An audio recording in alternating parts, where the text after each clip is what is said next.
Subscribe to our channel by clicking the subscribe button. Click the bell button and enjoy the latest uploads from our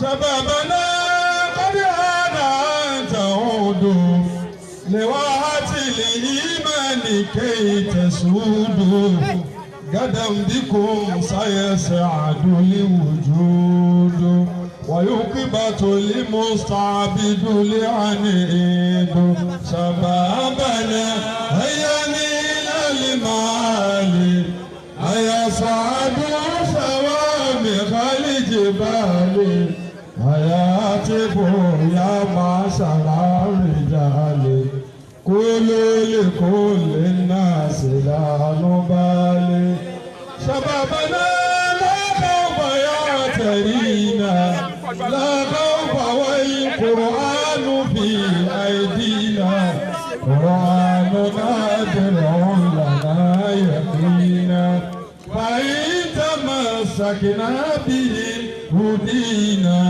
شبابنا هيا نيل المعالي هيا صعدوا شوامخ الجبال هيا هاتفوا يا معشر الرجال قولوا لكل الناس لا نبالي شبابنا قوموا إلى الجهاد بعمدة الإيمان والعتاد لتوقفوا قوافل الفساد وتنشروا السلام في البلاد شبابنا هيا نيل المعالي هيا سعدوا شوامخ الجبال هيا هاتفوا يا معشر الرجال قولوا لكل الناس لا نبالي حبيب الملايين ركن صفا مديرا العلا وانت الامام سقوط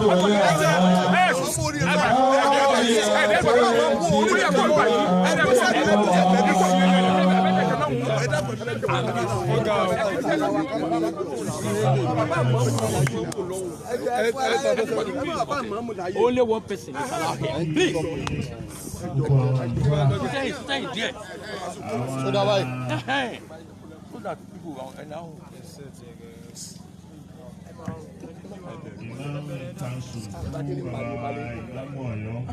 Habibullah. Gbogbo àwọn alálùkímbà. Habibullah.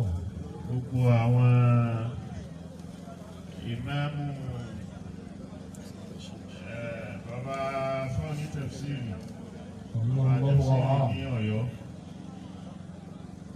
Gbogbo àwọn ìmáàmù ní bẹ́ẹ̀ bàbá ṣífì ìmáàmù Ọ̀yọ́. Kí gẹ́gẹ́ bí wọ́n ti kí bàbá ìmáàmù náà tí àwa bá bàbá ìmáàmù sẹ́yìn ìmáàmù gbòòdò gbogbo àwọn ìmáàmù lọ́yọ̀ state pátápátá bàbá wa mufti òkè òkun mo kí wọn mufti Ọ̀yọ́ náà mo kí wọn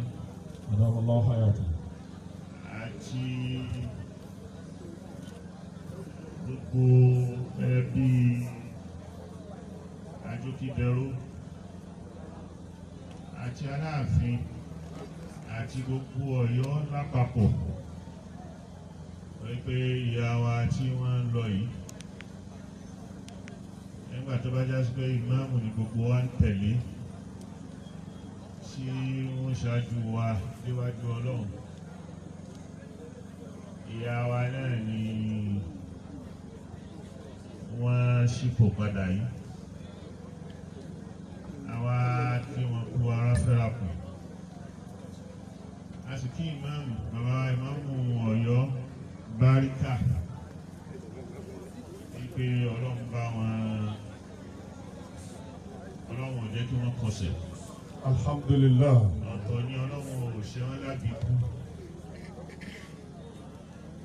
Ọ̀tọ̀ ni Ọlọ́run ò jẹ́ kí wọ́n kọsẹ̀. Àìṣe wọ́n lábí kú, Ọlọ́run ò ṣe wọ́n lábí kú ni wọ́n fi gbẹ̀yìn ìyá. Mo fẹ́ bójá sí pé inú gbogbo ọmọ tí ìyá bí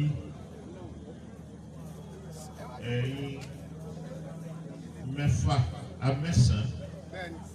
mẹ́fà ti gbáwájú ẹ̀yin lẹ ṣẹ́kù Al-Qur'an ló fi yé wa tẹ́yìn bá tẹ́mi bá kù Ọlọ́run kọ ìyá wa ìkúnú àwọn Muhammadi Al-Qur'an sọ fún wa pé a'udhu billahi minash shaitanir rajim.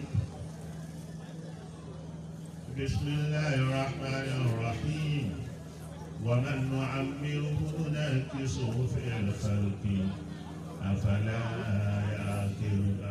أعوذ بالله من الشيطان الرجيم بسم الله الرحمن الرحيم ومن نعمره ننكسه في الخلق أفلا يعقلون.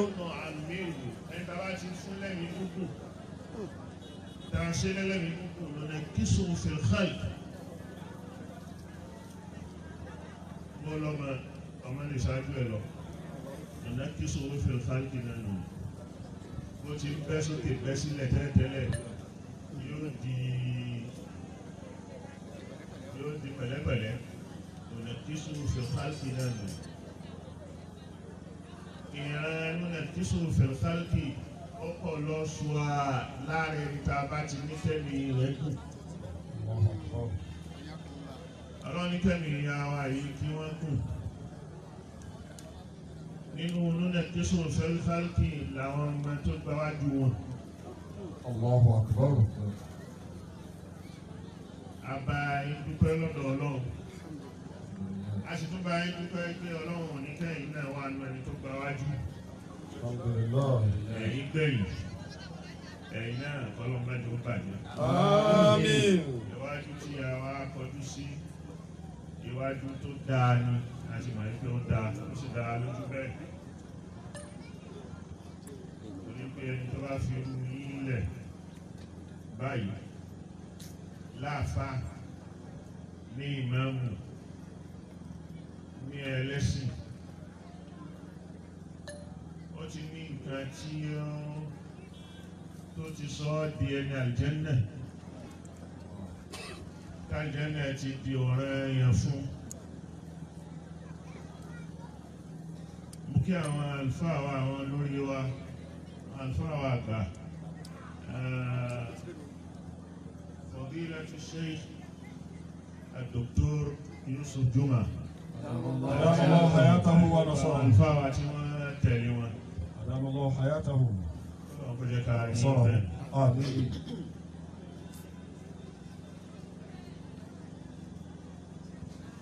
Ìgbà tí bàbá wa imam tẹ̀ ń pè wọ́n jáde, àfáà wa láti ń bá a sọ̀rọ̀ kan.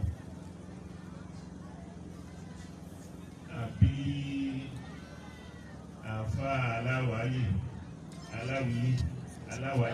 aláwáyé méjèèjì ló pe rẹ̀ aláwíyé ni àbí sọ́jú bàyá nìkan ni Ayakumullah. lẹ́yìn náà aláwáyé ni orílẹ̀ yíṣù lòun àbí ọmọ yẹ yíṣù ó ń sọ wípé àwọn àdúrà tá à ń ṣe àwọn ìlòmíye ṣe. Ẹni tí ó ṣàdúrà fún bí rẹ̀ àbẹ̀ni tí ó ṣàdúrà fún kú rẹ̀ ìlànà ìsìláàmù tánàbí gbé wá kọ́lé yìí.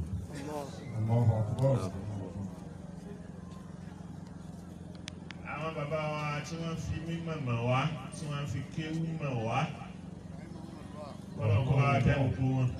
Àmín. Bàkíyàtù sálàfì làwọn. Wa khayru sálàfì ni wọ́n fún àwọn bàbá wa ìmáàmù àti gbogbo àwọn àlùfáà wa yìí. Ohun mi rántí pé ìgbà tí Ọlọ́run ní kó ṣojú àwa wọ́n ní tó bá fẹ́ ṣe bí wọ́n ti fẹ́ sin ọ́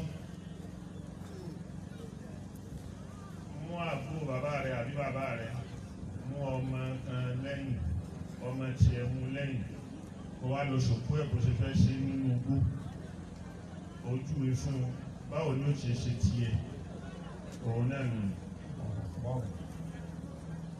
Ọlọ́run ní kó ṣojú wa àkéré tí ìyá bàbá wa fi kú.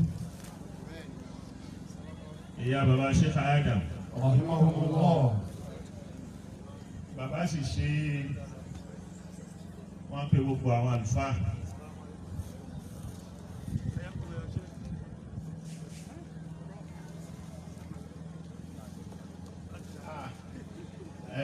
bá a nàbí bá a jí ní ìṣáájú àjọ púpọ̀ àfáà làwọn náà wọ́n ó ṣojú wa nígbà táwọn ìyá papòdà ó sì ní bí bàbá ti ṣe bàbá pé gbogbo àwọn àlùfáà bàbá sì dúró wọ́n ná owó fún àwọn àfáà kọ̀ọ̀kan wípé ẹgbà ilé ẹ máa fi ṣàdúrà fún yá mi ẹgbà ilé kọ́lọ́n kó kẹ́ yá mi ẹgbà ilé kọ́lọ́n kó kẹ́ yá mi ẹgbà ilé kọ́lọ́n kó kẹ́ bàbá mi ẹgbà ilé. Ìgbà tẹ́ ń pe bàbá ìmáàmù jáde kó wá mú mi rántí ìṣẹ̀lẹ̀ yẹn. Àṣẹ báwọn náà ti ń ṣe tí wọ́n ń dìde níbi ààyè tí wọ́n ń dìde tí wọ́n fi ń wá sójú agbóńbí. Àṣẹ wọ́n tẹ̀lé ìlànà àwọn tí wọ́n kọ́ wọn, ìlànà àwọn tí wọ́n bá, ìlànà àwọn àfáàrí. Tó yá sí pé àwọn la lè pè ní onísúnnà. Àwọn onísúnnà lónìí. Gbogbo ẹni tó bá ka ìtàn dáadáa nítan Islam, tàríkù Islam.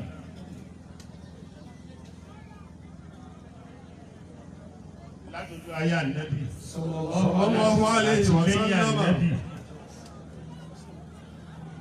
Fìtínà tó ṣẹlẹ̀ lẹ́yìn Ànábì ló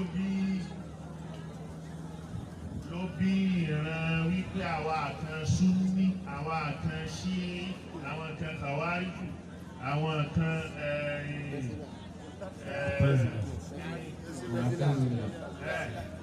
mẹ́ta ló kí sí.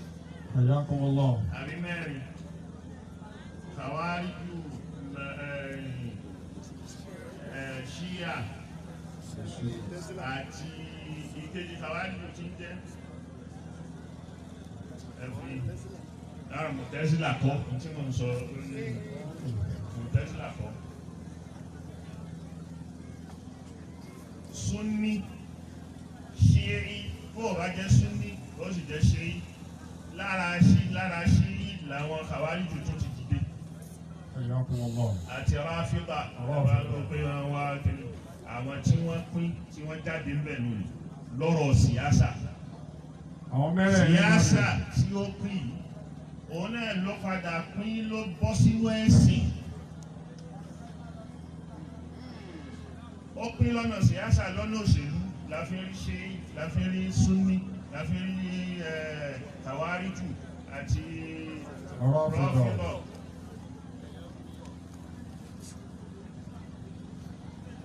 Nínú ẹ̀sìn ó wá affect ẹ̀sìn débi wípé Ṣíà ní mọ́sáàbí fíkíwù tiẹ̀ lọ́tọ̀ táwọn onísúnnà tí wọ́n pín tán wà lọ́dọ̀ Màáwíyà àti kìnnìún wọn ní fíkíwù tiwọn lọ́tọ̀. Fíkíwù tí wọ́n ní lọ́tọ̀ yìí wọ́n ti ní lọ́tọ̀ yìí ní Imam Abu Hanifa dìde ńbẹ̀. Imam Maliki dìde ńbẹ̀, ní Shafi'i dìde ńbẹ̀ lórí mazhabi fikihi tó ń jẹ́ Sunni so àwọn Shia ní tiwọn kálukú ló sì ládìsí tó gbójúlé Shia aládìsí lọ́tọ̀ Sunni ní aládìsí lọ́tọ̀.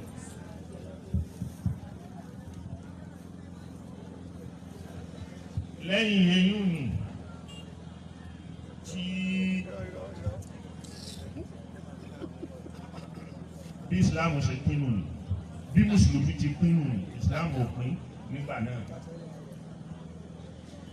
Àwọn wọ̀nyí ni gbogbo ẹni tí ò bá jẹ́ sí Sunni tọ́ra wọn ni wọ́n dúró ọ̀dọ̀ Muawiya ní làwọn aládìsí wà àwọn àtàwọn àfáà ni wọ́n dúró tì àwọn tó lọ sọ́dọ̀ Àlí àwọn jẹ́ sí oníṣíà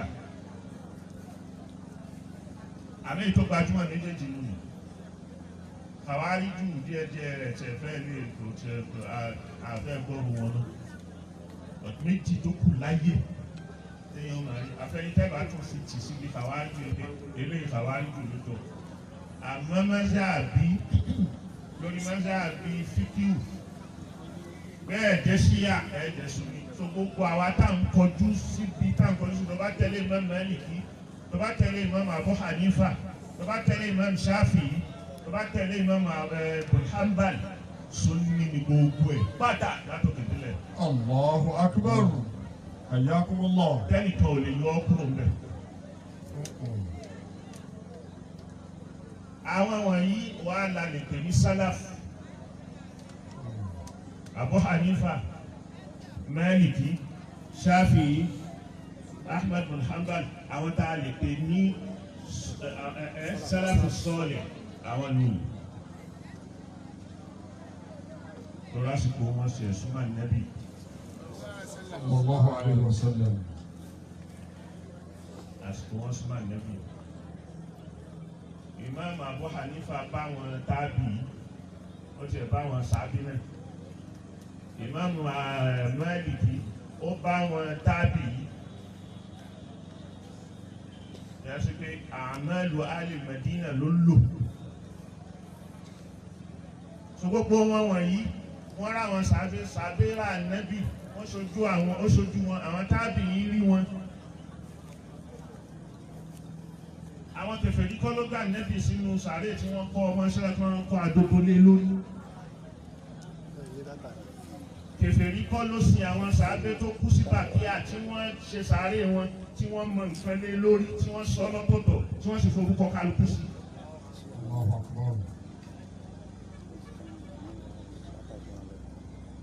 Ibi tí mo wá ń lọ ń bẹ̀ ni wípé àwọn tó wá gba kí ń lọ́dọ̀ àwọn wọ̀nyí náà la máa fi rí àwọn àfáà tó gba àdísì lọ́dọ̀ wọn tí a ṣe pé bí wọ́n ti ń ṣe làwọn bàbá táwa kéwú lọ́dọ̀ wọn tààgbà kéwú lọ́dọ̀ ní gbogbo kàràkàrà yìí West Africa Màlìkíyà ní gbogbo wa gbogbo àwọn bàbá yẹn bí wọ́n ti ń ṣe tí wọ́n ń ṣàdúrà fókù bí wọ́n ti gbà á lọ́dọ̀ àwọn tábìí tó fi dórí àwa tó fi dórí tiwọn táwa fi wá bá wọn nù wọ́n sì ní tí wọ́n gbẹ́sẹ̀ lé. Àwọn tá a lè pè ní Ahlus-Sunnah nù ní gbogbo ẹni tó bá jẹ́ Sunni Ahlus-Sunnah ni. Ọ̀rọ̀ tó wá débi pé Ahlus-Sunnah wal Jamā'ah ìmáàmù wọn Abul Hasan al-Ash'ari òun ni ìmáàmù wọn. Ìmáàmù lórí oní àkídà ni. Sunnah lákìídà, Shia àwọn náà ní àkídà àkọ́ ìlú tiwọn. Wọ́n sì wọ́n ní nǹkan tí wọ́n máa lé lórí. Àkídà wọn tòyídì wọ́n máa lórí gbogbo kálukú ló ń ṣe la ilaha illallah gbogbo wa pátá látòkè délẹ̀ ó bá jẹ́ Shia ó bá jẹ́ Sunni. Kódà kàwárí jù tó jáde bẹ́ẹ̀ la ilaha illallah kò sẹ́ńtì ò máa ṣe la ilaha illallah kò sẹ́ńtì ò máa kí o. kò sẹ́ni tí ò ṣe ashhadu an la ilaha illallah wa anna Muhammadan Rasulullah. Asìlù tó pa gbogbo wa pọ̀ nù. Sàwáàn ò lè jẹ́ sí, sàwáàn ò lè jẹ́ Sunni. Kọ́lá ẹ̀ sí sàwáàn jùmọ̀. Ní tó pa gbogbo wa pọ̀ nù, kò sẹ́ni tó sọ yí pé kò sí o. Kò sẹ́ni tí èyí sí kásùbà, kò sẹ́ni tí èyí ká ìlà, kò sẹ́ni tí èyí ká làásàrì, kò sẹ́ni tí èyí kí mẹ́gíríbì, kò sẹ́ni tí èyí kí ìṣáì. Kò sẹ́ni kan tó ní méjì lọ́lọ́run, kò sẹ́ni kan tó ní mẹ́ta lọ́lọ́run. Asìlù tó pa gbogbo wa látòkèdélẹ̀ ní la ilaha illallah. Káwáyà níbi àgbọ́yé Al-Qur'ani lọ́tọ̀ọ̀tọ̀, sawa'an fil fiqh, sawa'an fil aqida. Fárí fùrúwà lẹ́yìn. Fùrúwà ni kò ní di à ń para wa lé lórí, kò ní di à ń jà lé lórí, kò ní di ká pẹ́ nìkan kèfèrí, kò ní di ká pẹ́ nìkan. Kálukú ló ní ìdí kọ̀ọ̀kan. Allahu Akbar. Hayyakumullah. Ọ̀sìn ní kẹ́nìkan máa wà lìjẹ́ náà. Allahu Akbar. Allahu Akbar. Ànábì ike máa ń kọ́ ẹ̀ Sallallahu alayhi wa sallam. dakhala al-janna. Abu Zar al-Ghifari wa yí pé wa in zana wa in saraqa. Ànábì ń bẹ̀rẹ̀ ni. Ala rukni Abi Zar. Subhanallah. Gbogbo tó bá ti ní la ilaha illallah ló wà lìjẹ́ náà. Allahu Abu Zar ní kó ṣe ṣìnà kó sì jalè. Ànábì ní gbogbo mú rẹ̀ tí wọ́n fẹ́ kó wọ́n ní ibẹ̀ ni ó gbà wọlé. Allahu Akbar. Sallallahu alayhi wa sallam. Tó bá yá sí pé nǹkan tó eléyìí ló bí káwa kan máa ń pé alùsùnà ni wá. Wàá sẹ́ni tó ní orúkọ yẹn tó gbọdọ̀ pé lórí tó bá ti jẹ́ mùsùlùmí, tó bá ti wà nù Sunni lórí mazhabi Sunni alùsùnà ni ọ́. Ọ̀gẹ̀rẹ̀ nìkan kọ́ ní ẹ̀sẹ̀ máa ń gbé àwa ìlàsùn ẹ̀yìn ní òsì lálùsùnà. Nínú Sunna tá a tẹ̀lé. Ẹ lákòókò ìyá wa yìí papòdà, wọ́n wẹ̀ wọ́n. Àbí? Hayyakumullah. Àbí ìmáàmù ẹ̀ wẹ̀ wọ́n. Wọ́n wẹ̀ fún wa. Ẹ fàyọ sí wọn lára àbí? Wọ́n faṣọ sí wa lára. Ẹgbẹ́ sáré. Wọ́n gbé sáré bó ti yẹ. Ẹgbẹ́ sáré tó ní láàdì ọ̀tọ̀ọ̀tọ̀ sí ní kálukú ń ṣe láàdì tiẹ̀. Ọ̀tọ̀ọ̀tọ̀ ní kálukú ń ṣe láàdì tiẹ̀. Láàdì onílẹ̀ ilẹ̀ ọ̀tọ̀ ni àwọn kan ṣe kò sì sí láìfi bẹ́ẹ̀. Láàdì ẹlẹ́gbẹ̀ẹ́ ògiri àwọn míì ṣe kò sí láìfi bẹ́ẹ̀. Wọ́n wá kírun sí wọn lára. Tẹ̀kìbírù mélòó lẹ ṣe? Mẹ́rin. Ẹ̀dá kò lọ. Sunna wo ló tún kù? Ṣé bíbá Ànábì ti ṣe é? Sallallahu alayhi wa sallam. Àbí ẹmu wá ní Al-Qur'ani ibi tí ó ti rẹ́ pé tẹ́bá kírun sókù lára ní wáá fẹ́ kírun sókù lára tẹ̀kìbírù mẹ́rin ni ẹ ṣe báyìí ní kẹ́sì ṣe. Hayyakumullah. Al-Qur'ani ni ó sọ èyí tó jẹ́ ọ̀ranyàn tọ́lọ́. Al-Sunna, Al-Kitabi wa Sunna. Kitabi ló sọ fún wa àsìkò tí a kírun. Yóò sọ fún ẹgbẹ́ kírun. Al-Qur'ani ló sọ ọ̀ranyàn tọ́lọ́ nù. Báwo ló ti wá kì í gbà? Rákà mélòó Sunna ni? Sọlá lọ́mọ dárúkọ rákà. Allah. Ẹ lápẹ̀ ewé la iṣẹ́ Al-Sunna bẹ̀, ewé la ló kìtàbù bẹ̀. Allahu Akbar.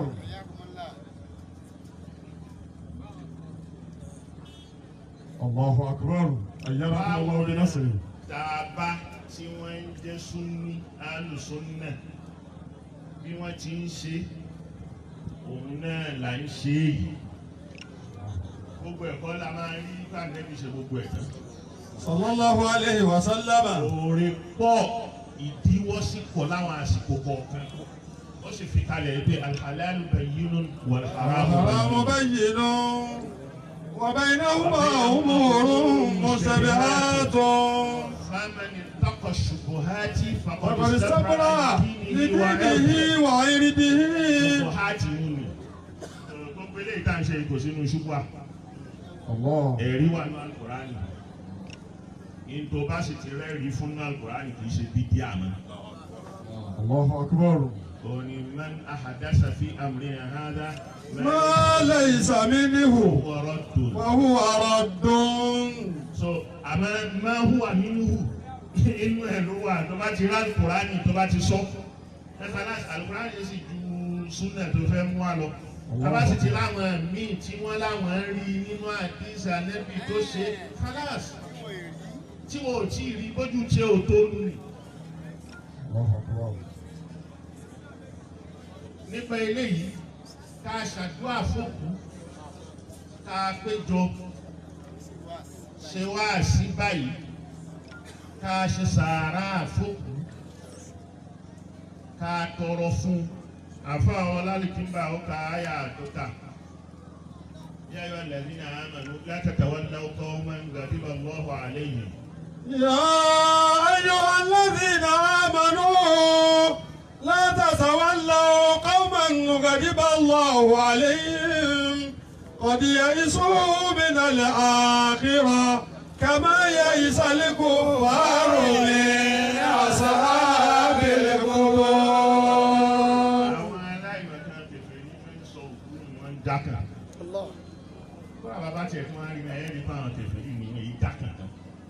Allahu akbar.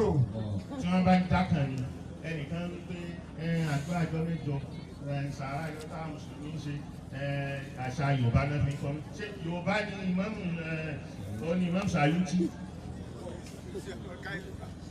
ṣé Yorùbá ni ẹgbẹ́ kèfèrí Yorùbá ló máa ń ṣe adìẹ ìrànà ṣe máa ń pè ìmánì káwọn náà máa ń pè ibi tó ń lọ ibi kan ààyè kan ní tọ́já sí pé àfi kí wọ́n palẹ̀ mọ́ fún wọ́n fi kún palẹ̀ mọ́ rẹ̀ tó ṣe láyé. Allahu akbar. Wọ́n ra ọ̀nà fún kó lè rọ́nà gbà kọjá. Allahu akbar. So èdè yìí ni Imam Gaza Imam Sayuti wá ṣe Yorùbá tó fi gbà á wá. الله ربي ديني الإسلام محمد نبي الإمام. الله ربي ديني الإسلام محمد نبي الإمام. بعد الموت للإنسان هو طريق للمقر الثاني. إذا تولى الناس بعد الدفن إليه روحه للجسد ردت إليه روحه للبدن وجاءه المنكر والنكير وصفوا ما بين الورى شهير فيه يقول الباس عن إيمانه إذا جره إلى الجنان. عشرين ما ديسي كانوا أول منازل الآخرة القبر. القبر أول منازل الآخرة. Kábà gbé kú sí sáré báyìí àkọ́kọ́ bí tí ó kọ́kọ́ sọ̀kalẹ̀ sí. فإن جل Tó bá ń lọ àlàáfíà nígbẹ̀yìn ilé ìgbẹ̀yìn àkọ́kọ́ ilé ìgbẹ̀yìn nù. Sórí àkọ́kọ́ ilé ìgbẹ̀yìn nù. Nígbà tí ìwọ náà ń bọ̀ láyé tèmi náà ń bọ̀ láyé Ọlọ́run ò jù wá láti sánmà bí sílẹ̀. Ó kọ́kọ́ dá gbé ilé kan fún wa tá a gbé bẹ́ẹ̀. Bí kò ti jẹ́ awwal manzili min manazili dunya bẹ́ẹ̀ ni kọ́bùrù jẹ́ awwal manzili min manazili al-akhirah. فإن جل عبد منه tẹ́rù bá là ń bi béèrè tí wọ́n bá bí ń bẹ̀. فما بعده أيسر منه. Tẹ̀lé lẹ́yìn ó fún yẹ. Èyí tí ó tẹ̀lé lẹ́yìn ó fún yẹ. Tọ́wá ni al-qabru ba'da al-mawti lil-insani وطريق للمقر الثاني. àkọ́kọ́ tó lò ibẹ̀ ni ó ti ṣiṣẹ́ ọ̀hún. Iṣẹ́ ọ̀hún tó fẹ́ lọ ibẹ̀ ló ti fẹ́ ṣe. Omar bin Abdulaziz radiyallahu ta'ala anhu.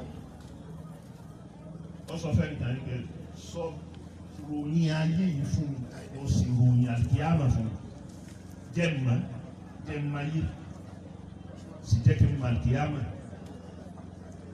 فكتب إليه Ó wá kọ sí wípé إنما الدنيا حلم sọ́ra yìí ká wáyé àlá lásán ni.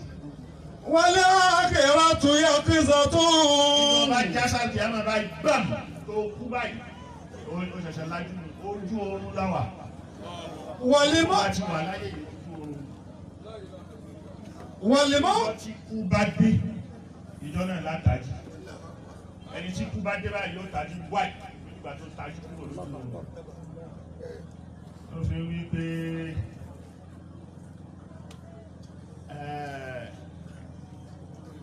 hukumul maniyati في البرية جاري ما هذه الدنيا بدار قرار. orí ìdájọ́ ọkú ó ti wà lórí gbogbo kálukú pátá látòkè délẹ̀. Mahadi ìdúnìá بدار قرار sẹ́yìn tó wá gbé ayé tí ó jù sílẹ̀. والعيش نوم Sórí ẹ̀mí tá ń ṣe ìṣẹ̀mí tá ń ṣe ìfojú oorun láwà. والمنية يقظة Bá dé ìjọ náà látàjì. والمرء بينهما خيال ساري. Láyé ara ìbí ìgbà tí èèyàn ń wo tẹlifíṣàn. Ẹni tó ń rìn káàkiri lórí tẹlifíṣàn. Òun náà á máa wò ó pé kìíní. Bàlágbà òun ti sí ń bẹ̀ mọ́. Bẹ́ẹ̀ ni ká lù. إنما الدنيا حلم Ó ní innama dunya hulmun. Ayé yìí àlá lásán ni. والآخرة يقظة Tó bá kú ló tají. والموت مستيقظ. Ikú ní wá jiyàn. ون- Ìyẹn ni ó jí ọ kúrò lójú oorun tó wà.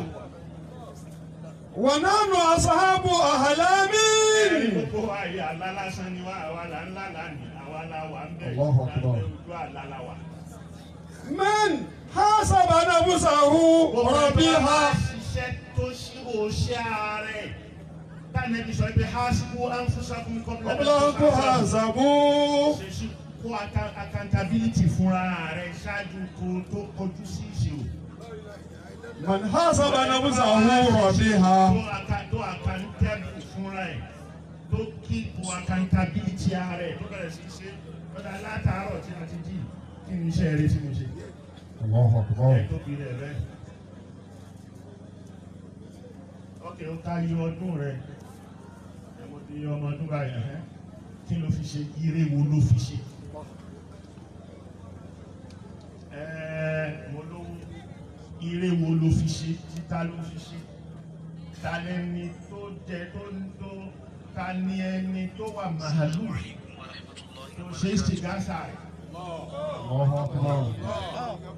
Ta lẹni tó bànújẹ́ bá tó yọ́kúrò ní ìbànújẹ́ ni? الله أكبر. Mo ní mímọ̀. Ta ló fi kọ́? Mo mọ̀ Al-Qur'ani. Súnmọ́ mẹ́ta. Ta ló fi kọ́? Ta ló fa Al-Qur'ani nìkọ́? Ta lè lò ní tó gbà lọ́dọ̀ rẹ̀? Hasibu anfusakum qabla an tuhasabu.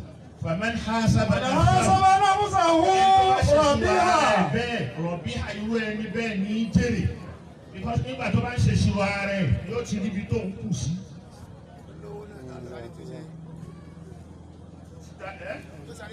Yóò fi sáré tún un ṣe.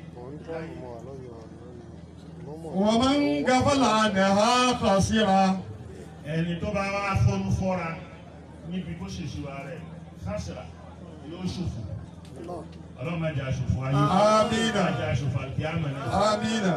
Irú ẹni bẹ́ẹ̀ òfò àlùkìyámà ni ó ṣe nítorí pé ó ti gbàgbéra kò ṣe ìṣirò ara ẹ̀. Kò palẹ̀ máa rẹ̀ fún ibi tó ń lọ nù. ìṣẹ̀mí ibẹ̀ ló sì kù ìṣẹ̀mí tá à ń ṣe láyé lọ gbogbo tí a wá lò ní 105 ó wọ́n ní ẹni tó tún lórú ẹ̀ ó wọ́n ní ẹni tó lórú ẹ̀ mo ti wá tó 105 fún mi kò ní ju déédéé bí kò tó wákàtí kan nínú ìgbà tí a ń lò láyé tó kọjá ń bẹ̀. كأنهم يوم يرونها لم يلبثوا إلا عشية أو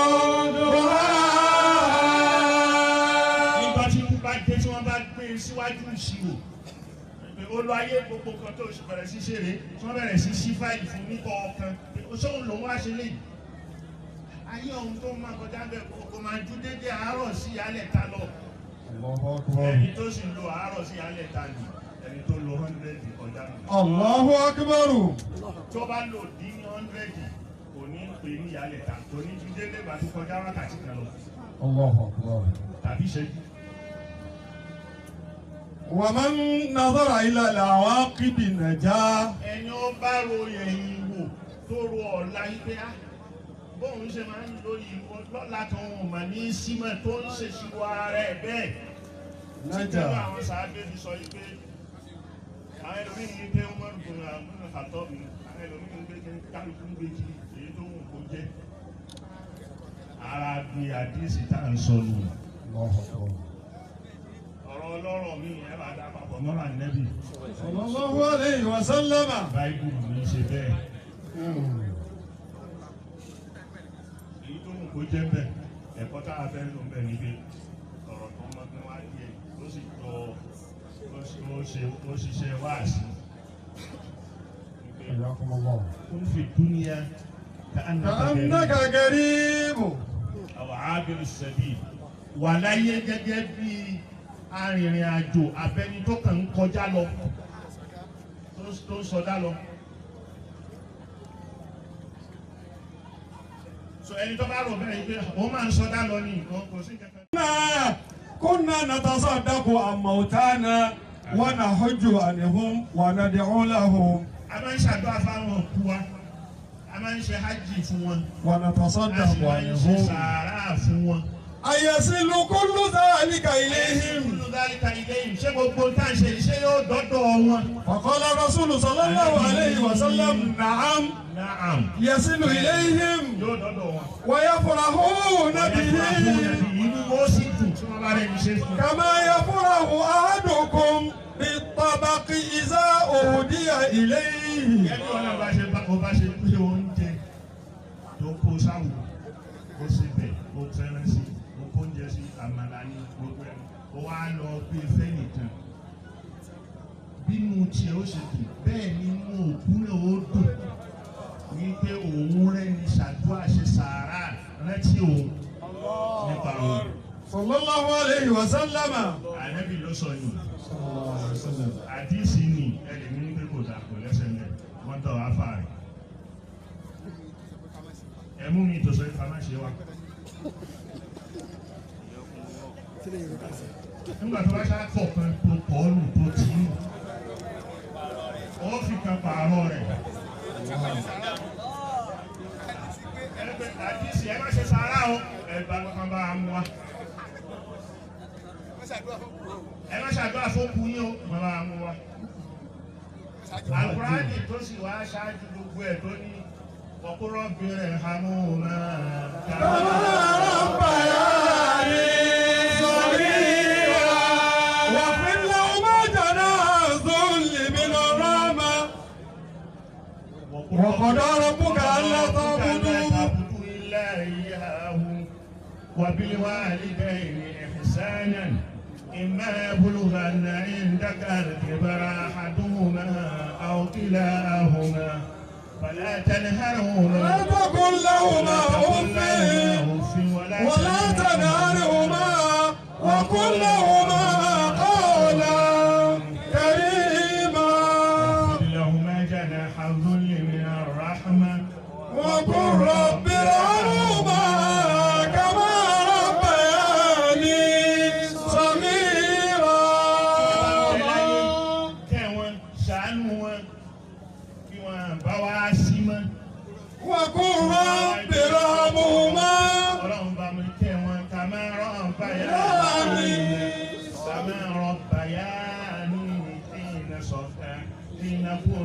صغيرا gẹ́gẹ́ bí wọ́n ti ṣe tẹ́mi nígbà tí mi náà máa bẹ́ẹ̀ kékeré. صغيرا ورب ربما كما رحمني حين ربياني صغيرا. Láti náà bẹ́ẹ̀ kékeré bí wọ́n ti ń ṣàánú mi tí wọ́n ń tẹ́ mi tí wọ́n ń tọ́ mi lójú tí wọ́n ń tọ́ mi lẹ́sẹ̀. Ìgbà tí wọ́n wá kú yìí náà tí mi ò lè ṣe yóò nì mọ́ ìwọ Ọlọ́run bá máa bá mi ké wọn àdúrà ló wí pé ká ṣe fún wọn. Nípa bẹ́ẹ̀ bàbá wa ìmáàmù èyí tẹ́ ṣe yìí pé ẹ wá ẹ bá mi ṣàdúrà fún ìyá mi. Ọlọ́run tí ò jẹ́ kẹ́ ya ti ń lọ́tọ̀ torí gbígbà yìí wá gbé yín lọ níbi gbé gà sọ ká lọ gbé òkú ẹ lọ sí rárá kò sí وليس للإنسان إلا ما سعى وأن سعيه سوف يرى. الله أكبر. كيف يا مؤمنين؟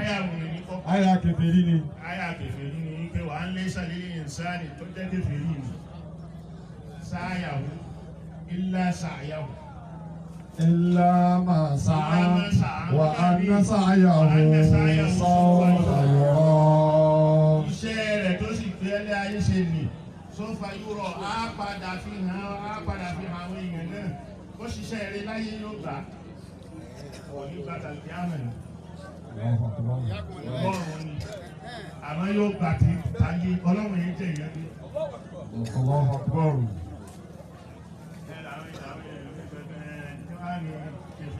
Àwọn tó ṣe gbogbo nǹkan dáadáa mèremère ńláńlá yìí tí wọ́n sì kí o ní wọ́n á lẹ̀sán wọ́n lẹ̀sán wọ́n tẹ̀ tí gbà owó tí wọ́n ń rí láyé yìí náà owó òní náà ẹsẹ̀ kẹrin. الله أكبر. Àtagbára àtàṣẹ. Àtagbára àtàṣẹ tí wọ́n rí náà táyé tí wọ́n ní mọ́nù. الله أكبر. Wọ́n ní ní tàbí àmà. Àwọn ọmọ mi ní tó kírun tó gbọ́lọ́hún gbọ́ tó sì sin lọ́hún dáadáa bí ìyá wa yìí ti sin lọ́hún bí ìyá wa yìí ti gbà fún ọkọ wọn tí wọ́n fi ríru bàbá ìmáàmù yìí bí. الله أكبر. Ẹ máa gbé ìyá náà sin lọ́hún lára bàbá náà. Ara sin lọ́hún ni náà ló jẹ́ kẹ́mi ìyá náà kún tó yìí. الله أكبر. Àwọn ajẹ́rìí ojú wọn ni bàbá ìmáàmù jẹ ìmáàmù. الله أكبر. Gbogbo ìyàwó tí wọ́n jẹ nígbà tí wọ́n ń bẹ Ọlọ́run ti di. الله أكبر. Wọ́n jẹ oṣù títọ̀ lọ́wọ́. الله أكبر. Wọ́n jẹ táyé yìí wọ́n tún jẹ láti àmà bẹ́ẹ̀. Tàbí àmà wa pọ̀ jù bẹ́ẹ̀ lọ. Nípa bẹ́ẹ̀ kí kálukú wa ká mọ nǹkan tá à ń ṣe ká ṣiṣẹ́ kalẹ̀ kó máa já sí pé iṣẹ́ àdúrà tí wọ́n bá máa ṣe lẹ́yìn wa kó máa kún ìta ti ṣe kalẹ̀ ní kó máa já sí pé òun ló yẹ fẹ́ pilẹ̀ iṣẹ́ fún wa wá sí àgbà lè ṣe fúnra wa. حياكم الله. Bàbá ẹ̀ mú kí àwọn bàbá wa Khalifa ẹ̀sìn. Bàbá wa ẹ̀sìn. Wá sí lọ́wọ́ ta bẹ̀rẹ̀ wá sí ni wọ́n wọlé. Bàbá kí yín o. Mo kí wọn púpọ̀ Ọlọ́run kó járí yín pẹ́. Ọlọ́run járí yín pẹ́. Ọlá Al-Qur'an. Ká ṣe bísímíláì olùkú Allahu márùn-ún. Ká ṣe bísímíláì kúrò Allahu márùn-ún. Bàbá tí bàbá ìmáàmù jáde lára wọn. Àwọn bàbá àgbà tí bàbá ìmáàmù jáde lára wọn. Lórí àwọn bàbá àgbà. Kò fi dé rí àwọn bàbá àgbà pátápátá lọ́hùn-ún. Àti àwọn ìyá wa náà tí wọ́n. Àti àwọn ìyá wa tí wọ́n tún ṣẹ̀ṣẹ̀ lọ yìí. Ọlọ́run kó bá wa kẹ́ gbogbo. Kọ́lọ́run kó bá kẹ́ gbogbo wọn. Àdúrà tá à ń ṣe ẹnu àyà tá a bá fẹnu bà ara fi ibẹ̀ wáṣà ní ibẹ̀ wákà fi ibẹ̀ Ọlọ́run bá kó bá mú báyà wa. Àmínà. Tó bá pọ̀ lọ́dọ̀ wọn tán wọ́n tó máa pín kárí àwọn míì tó bá kù Àmín. Amina. Bismillahi maru. Kulu Allahu maru fún wa. Bismillahir rahmanir rahim. Qul huwa Allahu ahad. Allahu samad. Lam yalid wa lam yulad. Wa lam yakul lahu kufuwan ahad. Bismillahir rahmanir rahim. Qul huwa Allahu ahad. Allahu samad. Lam yalid wa lam yulad. Wa lam yakul lahu kufuwan ahad. Bismillahir rahmanir rahim. Qul huwa Allahu ahad. Allahu samad. لم يلد ولم يولد ولم يكن له كفوا أحد بسم الله الرحمن الرحيم قل هو الله أحد الله الصمد لم يلد ولم يولد ولم يكن له كفوا أحد بسم الله الرحمن الرحيم قل هو الله أحد الله الصمد لم يلد ولم يولد ولم يكن له كفوا أحد. إنا أعطيناك كوكا أبي كاشونا Kase náà tẹ́ná ka márùn-ún. Ọbẹ̀ ìlàtẹ̀rí bàbá imam. Àti gbogbo tí màmá dálẹ̀. Àtàwọn àbúrò wọn. Kọ́lọ̀ ń kọ́ bá dúró tì wọ́n.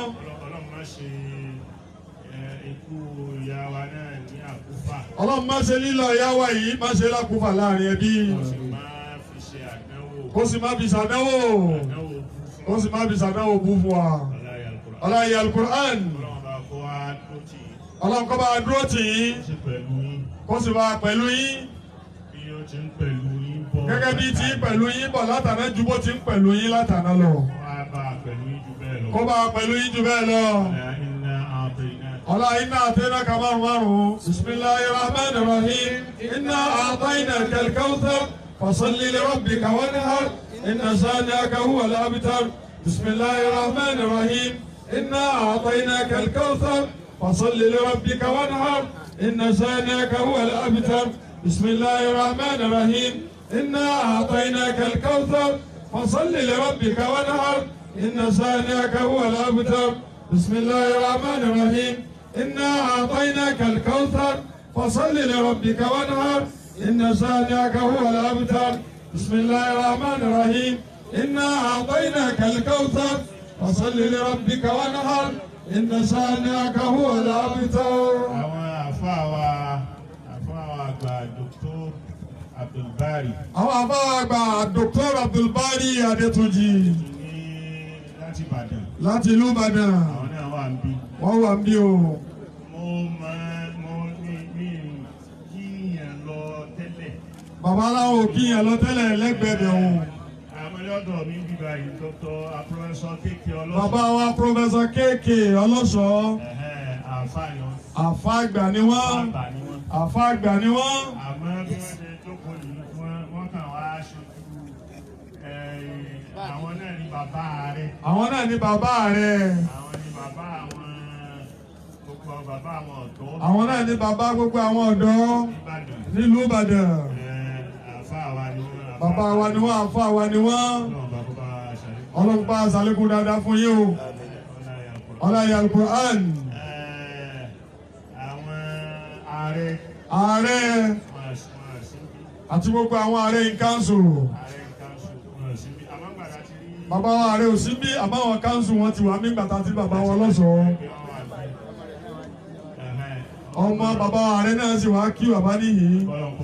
Ọlọ́run bá pẹ̀lú bàbá wa ààrẹ. Kó bá dúró tì wọ́n. Àti gbogbo àwọn olóyè. Bẹ́ẹ̀ náà ni bàbá Gíwà Dínì gbogbo ilẹ̀ Yorùbá. Ọlọ́run kó bá dúró tì wọ́n o. Aṣíwájú àdínì. Ọlọ́run bá dúró tì wọ́n. Tọ̀yọ́ ń bí àti gbogbo ilẹ̀ Yorùbá lápapọ̀. Ọlọ́run kó bá pẹ̀lú wọn. Lẹ́ẹ̀kan sí àwọn àlfáà wa àgbà. Fadilatu Dr. Yusuf Juma. President gbogbo ọmọ Markaz ti lè tó kọ àtẹ̀yẹ òní. Bàbá Professor Isa Alabi láti University of Ilory. Bàbá Mufti gbogbo olóòkè Ògùn. Bàbá Professor Hamza Abdulrahim láti Kwasu. Àwọn mẹ́wàá wà níjòkó. Ìmáàmù Àgbàjì wọ́n wà ń bẹ̀. Ìmáàmù Ansarudin ni wọ́n bẹ̀ ń bẹ̀. Lọ́yọ̀ọ́ níbí. Ọ̀yọ́. bàbá kí gbogbo wọn. Ìmáàmù Ògbómọ̀ṣọ́ náà ti wọlé, bàbá kí wọn. Bàbá Mufasiru Ògbómọ̀ṣọ́ wọ́n wọlé, bàbá kí wọn. Wọ́n ṣojú ìmáàmù.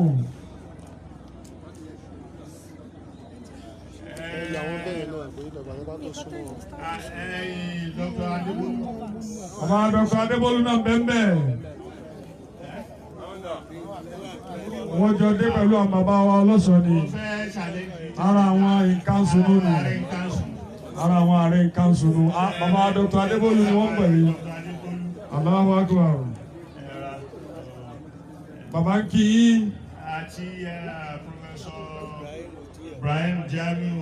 àti Professor Ibrahim Jamiu Otuyo àwọn náà wà bí láti Al-Hikma University láti Ìlọrin. Ọlọ́run kó pẹ̀lú gbogbo yín o Ọlọ́run kó dúró ti gbogbo kálukú wa lápapọ̀ ọlá Ànábì Muhammad ọlá Fatiha bismillahir rahmanir rahim alhamdulillahi rabbil alamin arrahmanir rahim maliki yawmiddin iyyaka na'budu wa iyyaka nasta'in ihdinas siratal mustaqim siratal ladzina an'amta alaihim ghayril maghdubi alaihim waladdallin آمين يا ربنا يا إلهي اغفر للشيخ الإلوري ألهكم بالصالحين في زمرة المرسلين يا ربنا يا إلهي يا المدير مدير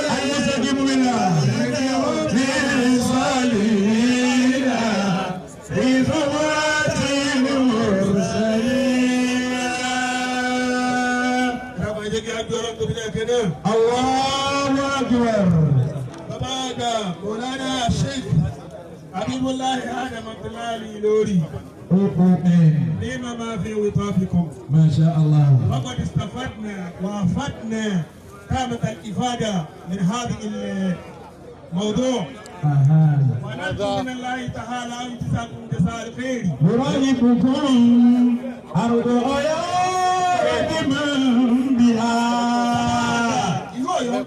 يراقبكم أرض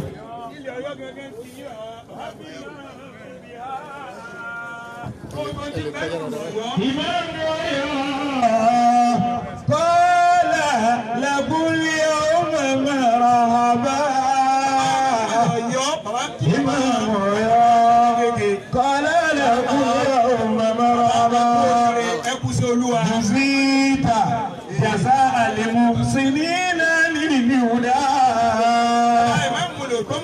وتمت لك النعمة وطال لك العمر وتمت لك النعمة وطال لك العمر البركة ولا النبي وجه الله صلى الله عليه وسلم آمين ما شاء الله